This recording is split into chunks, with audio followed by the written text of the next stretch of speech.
Hello guys, ನೀವು ನೋಡ್ತಾ ಇದ್ದೀರಾ Kannada sports official YouTube channel. ಬೆಳಗ್ಗೆ ಭಾರತ ತಂಡದಲ್ಲಿ ಆಯಿತು ದೊಡ್ಡ ಬದಲಾವಣೆ. ಇನ್ನು ಮೂವರು ಸ್ಟಾರ್ ಆಟಗಾರರು ತಂಡದಿಂದ ಇಲ್ಲಿ ಹೊರಗೆ ಹೋದರೆ ಮೂವರು ಸ್ಟಾರ್ ಆಟಗಾರರ ಎಂಟ್ರಿ ಆಗಿದೆ. ಬಟ್ ಯಾರೆಲ್ಲ ಟೀಮ್ ಇಂಡಿಯಾದಲ್ಲಿ ಸ್ಥಾನ ಪಡೆದುಕೊಂಡಿದ್ದಾರೆ ಅಂತ ನಾನು ಈ ಒಂದು ವಿಡಿಯೋದಲ್ಲಿ ಕಂಪ್ಲೀಟ್ ಆಗಿ ಹೇಳ್ಕೊಡ್ತಾ ಹೋಗ್ತೇನೆ.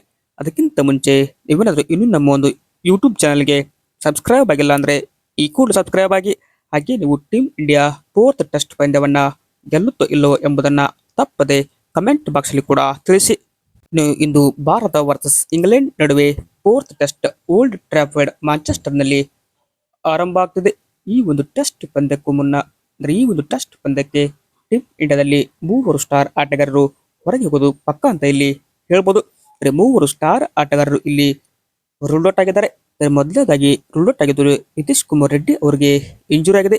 ಇನ್ನು ಅದೇ ತರ ಹರ್ಷದೀಪ್ ಸಿಂಗ್ ಕೂಡ ಇಲ್ಲಿ ಇಂಜುರಿ ಆದ್ರೆ ಆಕಾಶ್ ದೀಪ್ ಕೂಡ ಈ ಒಂದು ಟೆಸ್ಟ್ ಪಂದ್ಯದಿಂದ ಇಂಜುರಿ ಆಗಿ ರೂಲ್ ಔಟ್ ಆಗಿದ್ರು.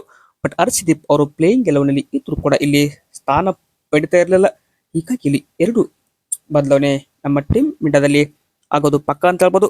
ಅಂದ್ರೆ ಇನ್ನೊಂದು ಬದಲಾವಣೆ ಏನಪ್ಪಾ ಅಂದ್ರೆ ಇಲ್ಲಿ ಮಯಾಂಕ್ ಸಾರಿ ಅಂದ್ರೆ ಇಲ್ಲಿ ಕರುಣ್ ನಾಯರ್ ಅವರ ಜಾಗಕ್ಕೆ ಇಲ್ಲಿ ಸಾಯಿ ಸುದರ್ಶನ್ ಅವರ ಎಂಟ್ರಿ ಆಗ್ಬೋದು. ಬಟ್ ನಮ್ಮ ಕರುಣ್ ನಾಯರ್ ಅವರಿಗೆ 3 ಅವಕಾಶ ಸಿಕ್ಕರು ಕೂಡ ಅವಕಾಶವನ್ನ ಸರಿಯಾಗಿ ಬಳಸ್ಕೊಳ್ಳಲ್ಲ. ಹೀಗಾಗಿ ಯಂಗ್ಸ್ಟರ್ ಸಾಯಿ ಸುದರ್ಶನ್ ಅವರಿಗೆ ಮತ್ತೊಂದು ಅವಕಾಶ ಕೊಡ್ತಾ ಇದ್ದಾರೆ. ಇನ್ನು ಅದೇ ತರ ಮತ್ತೊಂದು ಬದಲಾವಣೆ ಅಂದ್ರೆ ಅನ್ಶುಲ್ ಕಂಬೋಜ್ ಅವರು ಇಲ್ಲಿ ಈ ಒಂದು ಟೆಸ್ಟ್ ಪಂದ್ಯಕ್ಕೆ ಡೆಬ್ಯೂ ಮಾಡುವ ಸಾಧ್ಯತೆ ಹೆಚ್ಚಾಗಿದೆ.